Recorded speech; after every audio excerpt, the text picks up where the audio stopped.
God said, let there be light. Hey Google, turn on the light. And there it shall be done. Anything you want to do in life, just speak it into existence and it will happen. It shall happen. God said that there will be light, and there is. Why? Because God said it. I said, turn on the light, and there it is. Hey Google, turn off the light. The light is off, but yet the light is still on. Where do you guys see light at right now? I'll help you. Me. No matter what, God said there will be light. So even if the light is turned off and in the midst it looks like it's dark, there's still light. It's in me. There's still light. It's in you. When Jesus had said it's finished, and then he bowed his head and gave up his spirit, he was talking about you. He was talking about me. We are light. We are what he was tasting, the wine. In John 19:28-30, it says, Jesus knew that his mission was now finished. And to fulfill scripture, he said, I am thirsty. A jar of sour wine was sitting there. So they soaked a sponge in it, put it on his hyssop branch, and held it up to his lips. When Jesus had tasted it, he said, it is finished. Then he bowed his head and gave up his spirit. Who was he talking about? He was talking about me. He was talking about you. He was talking about all the people that he has created in the image of him. And he said, let there be light. Hey, Google, turn on the light. And it was done unto him. I said out of my mouth to turn on the light, and it happened. That is how quick things can change in your life. There is power in your tongue, meaning there is power in the things you say.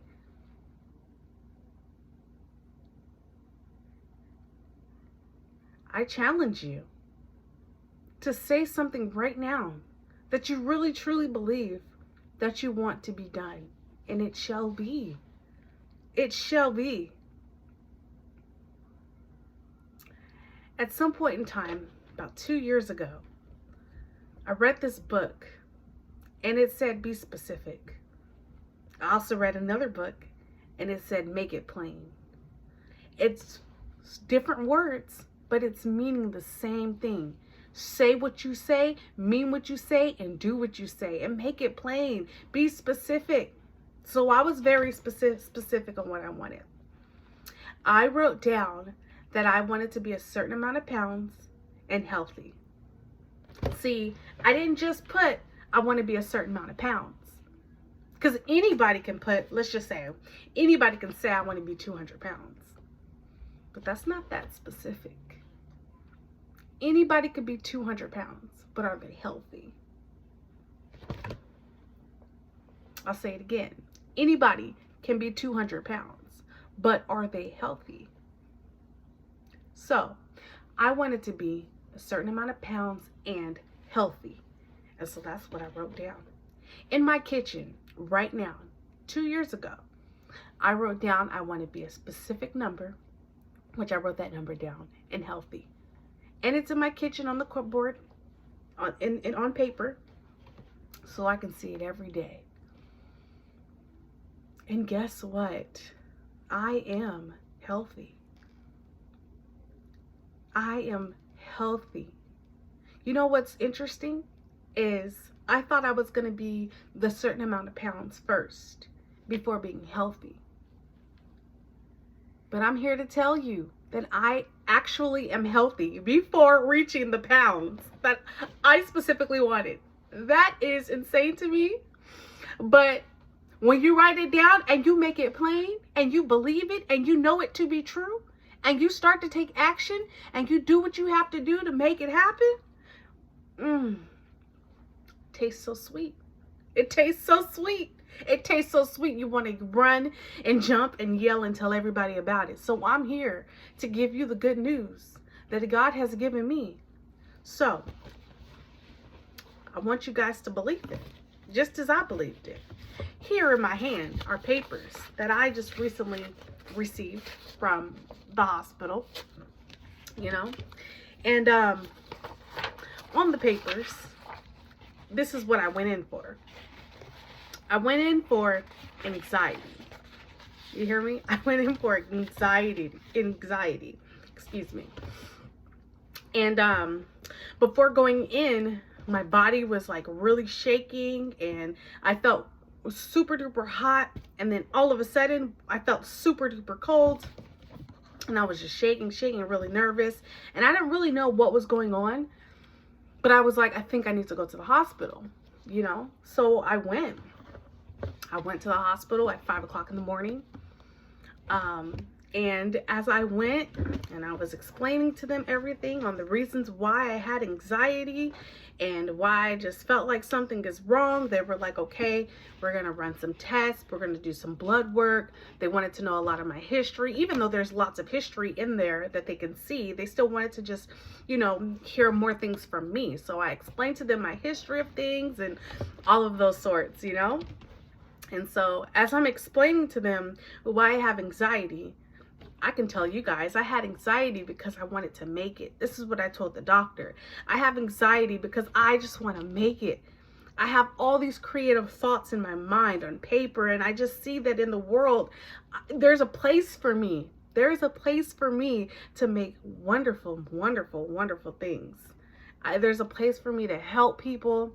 There's a place for me to teach. There's a place for me to make money. There's a place for me to be successfully financially free. Excuse me. This is the things I wanted, and that's what was giving me anxiety, you know. And as I'm saying it to him, he can hear my words just moving a little faster. And so he said, you know what, you want me to give you like a little pill to put under your tongue so you'll be okay, you know, and release some of the anxiety? And I was like, yes, you know. I will, honestly, anything to just relax me, I just wanted to feel okay, you know. I felt like something is wrong. So he gave me that, and literally in like 5 minutes, I was relaxed. And I was like, I don't know what that is, but that's what I need. That is what I need. I need that. So they said, okay, go ahead and take a seat. We'll be with you shortly. They came back. They took me to the EKG, where they check your heart. And the reason why they had to check my heart is because when I was born, I had a hole in my heart. I was born 2 pounds 2 ounces, 2 pounds 4 ounces. It's still up in the air, but still 2 pounds. I was born 2 pounds at birth, and I had a hole in my heart, and so the doctors had to fix that hole that was in my heart by giving me surgery. So no matter what, no matter where I go, if I'm going to a doctor or a hospital, they must check my heart. And so they checked my heart, and I was nervous. Anybody will be once they start putting things on your chest and running the machine like it's supposed to. And afterwards, the doctor's like, you're good, you're fine. I was like, thank you. That's what I wanted to hear. I really appreciate it. I was like, I'm just so anxious because I just want to make it. It's something happening for African American people, and it's like a time where you can do anything you want to do, anything you put your mind to. The time is now. And I was just thinking that, you know, and also letting him know, like, that's why I'm just like, ugh. So at least we knew it was not the heart. The heart looks great. The heart looks good. I'm just so grateful to even be able to hear that. That right there is good news, okay? They had me go back and sit down because it's not that. It's not your heart. All right, so then they said, okay, we're going to go ahead and we're going to do some blood work. So then they came to me and they took my blood, and I'm always like nervous when it comes to blood. I really don't like seeing it, so I just closed my eyes. And you know what I said? I said positive things to myself. I said, this is going good. Everything is going good. Anything positive I can think of, I was saying while he was drawing the blood with my eyes closed. you know, because I know that this is going to tell me if I'm okay or if there's something wrong. So even though I can't look at the blood, even though I don't want to feel them give me a shot or do anything to where the blood has to come out with a needle, I'm just like, you know what? This is good. This is how you know that what's wrong with you, you know? So they took the blood work back and they did what they had to do. It took about 2 hours at that point, but it was okay. I don't mind. Take however long you need to let me know that I'm okay or something's wrong, you know, because I was just shaking before coming in here. Before I took that pill that calmed me down, there was a problem. You know, we need to get down to the nitty gritty of it. You know, that's what I was thinking, you know. So then they come back and they say, okay, we took all the tests. Everything came back good. Your blood work is fine. And they said, is there anything going on at home? Anything that's making you not feel safe? And I'm like, I just really want to make it. I just really want to make it. I really want to do, there's something inside of me that I want to get out to the world. And I know that it's going to help me, you know, help me be able to get all the things that God has called me to get. I just have this burning sensation in my body that's like, the time is now. And I don't know how to get it. I know there's Twitch. I know there's YouTube. I know there's TikTok. I know there's all type of different platforms that you can get on. And you can make it happen. You know, this is what I'm telling the doctor. This is what I'm telling him. Because this is the reason why I'm having anxiety. Right? And they said, okay, well, we did the blood work and it came back good. So maybe it's this. We're going to go ahead and put in another test for some blood work. But this one's going to take a little longer. You know, this one's going to take a little longer. I was like, oh, okay. They're like, well, we're going to go ahead and put that one through. And they said, go ahead. Here's a cup. Go ahead and pee in the cup and we'll find out what's going on. And I'm like, thank you so much. So they send some more tests out. This one's going to take even longer, which it did. So it took longer, you know. And then I went to go pee in the cup. I know to you guys, peeing in a cup sounds like TMI, meaning too much information, but you can never have too much information. You can never have too much information. If anything, if you don't know about peeing in the cup, that right there will tell you some information about your body. The color of your urine. The color of your urine will tell you indicators of what's going on. And so once I hand the cup to them, I seen the urine in the cup. It was clear. When I say clear, y'all, I thought it was water. It was that clear. Even the doctor who got it, they were like, wow, this is really clear. You know? So they sent that through and they're like, there's nothing. You're good. Your urine is good. You are okay. Your urine tells you a lot about your body, you guys. And I was good, you know? And so then I waited some more hours, you know? And as I'm just sitting there, I can hear over the intercom them calling out certain codes. And I'm hearing these codes over and over and over and over and over again.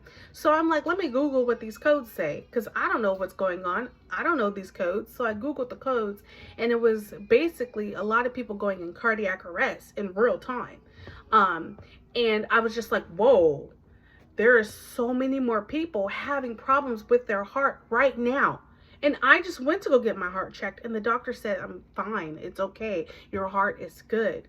And I just had to sit and be grateful and thankful. And then I started to pray for the people that I don't know. I don't know who is in cardiac arrest, but I'm going to pray for them because I want them to hear the good news that I just heard myself.